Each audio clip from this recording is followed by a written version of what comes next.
Hi, I'm Hawa Hassan, founder and CEO of Basbaas Foods.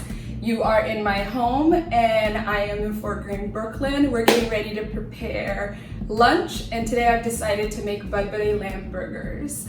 For this you're gonna need 2 tablespoons of Berbere spice, which comes from Ethiopia but is easy to find in places like Whole Foods. You're gonna need 2 tablespoons of grated ginger, extra olive oil, some brioche buns. I won't be using any of those today. I'll be using lettuce instead. You'll also need lettuce for serving if you want to use it as a garnish, and a condiment of your choice. I pickled some red onion with mustard seeds, apple cider vinegar, a couple of tablespoons of sugar, any sugar you have in your house, some grated ginger as well. So let's talk about lamb. I think oftentimes people are intimidated by lamb because of its gaminess, and some people are really drawn to it because of the flavor for that same exact reason, for the way how it is gamey. So let's talk about the different lambs. This is lamb that I got from my local, I got it from our local butcher here in Fort Greene. And most American lamb is grain-fed, where in Australia and New Zealand it's grass-fed. So either way, this recipe really highlights the great qualities of lamb. It's super easy, and I think that the earthiness and the warmness of Basbaas too, but of Berbere really does bring out the fattiness and just the tenderness of it all. So let's get started. I'm going to take my 2 tablespoons of Berbere and toss them in here. You're gonna want a large bowl like this.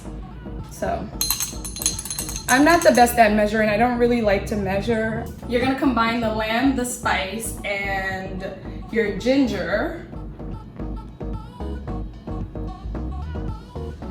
I'm gonna show you, I already had my ginger cut up, but there's a trick that I love to do with my ginger. I hate, or I strongly dislike losing the meat of my ginger, and so if you get a small little spoon, you could just peel it, and literally all you're taking away is the skin as opposed to the meat of your ginger. We all know ginger is a tad expensive, so I love to keep it around for as long as possible. See how quick that was? And then you can chop from there, or however you desire. So far I've added my Berbere, my ginger. I'm gonna add a tablespoon of kosher salt. I'm going to combine everything together, and then I'm gonna form it into 4 patties that are 3/4 inch thick, right? So you wanna just get all of it together. Make sure you don't leave any of the Berbere behind. This is really good lamb. See the ginger chunks in there? It really does give it a lot of flavor, and in every bite you'll be able to taste the ginger more than the gaminess of the lamb.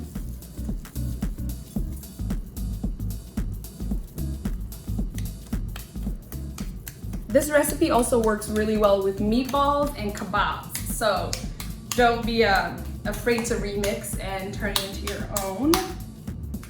So just like that, you don't need to do much more than that.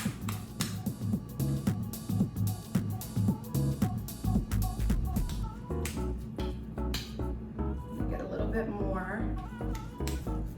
I love to know what everyone's been cooking during this quarantine. I've not always felt inspired to make super healthy things, or things that make me feel my best, but I have been making a lot of comfort food, which is, you know, something I really love to do. So let me know, put it in the comments, tell me what you've been making. Let me know if you've used Berbere before and how you've used it, or if you're looking for more recipes that are Berbere centered. Feel free to do a dance, you know, this can feel very tedious, but it's also super relaxing. So here we are. I'm just gonna take my olive oil and I'm gonna heat my pan. I like to do this to really save myself some time, so I'm not sitting around waiting for the oil. this. And again, I'm not big on measuring, but you'll need 2 tablespoons of oil. Once you're on medium heat, there we go. You can hear it sizzling. So I'm just gonna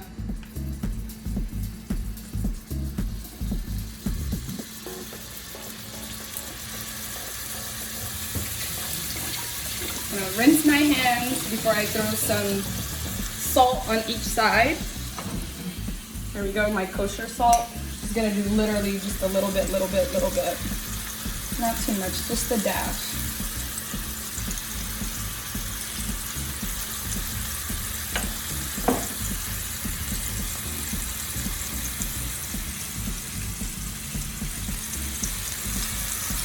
I'm gonna let it cook on each side for about 4 minutes. And that should bring me to my desired temperature, which is about medium.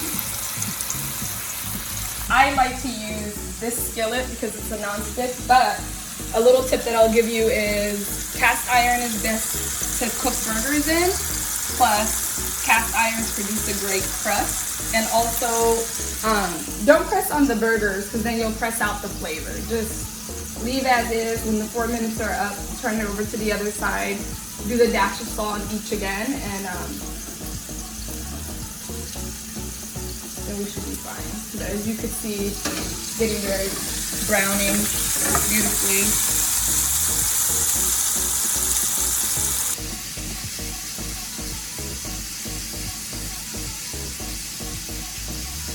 For my garnish, I've cut up some tomatoes. I'm gonna have it on a bed of lettuce instead of my brioche buns as the recipe calls for.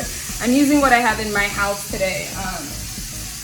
I'm also just trying to be really conscious of what I'm consuming these days. So I'm gonna have mine on a lettuce, like I said. This is our pickled onion. So pickled onion is really good for is a great condiment to have on hand. They'll keep in the refrigerator for a few weeks. Feel free to use it on salads, on sandwiches. I'll also include the recipe for this. I love it, and again, I use it on many different things. So I'll show you how I prepare it with my burger.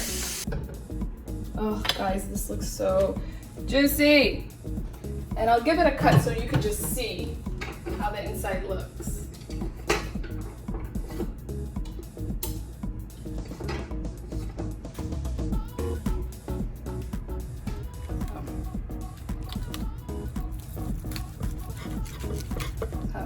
See?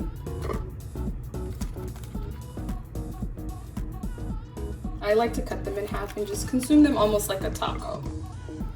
I'll add my this and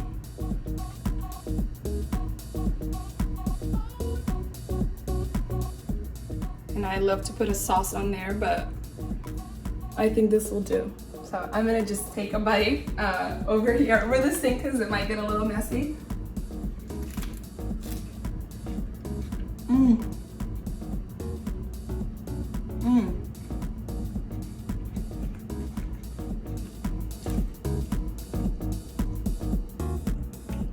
The ginger, the salt, the berbere, the pickled onions. I hope you enjoyed this. I hope that you'll tag me if you make it. Also, if you want more recipes with the spiced berbere or different ways to use it, please feel free to reach out. You can find me on Instagram at Hawa_22. So, happy eating and stay safe, be healthy, be smart. Do your part to flatten the curve.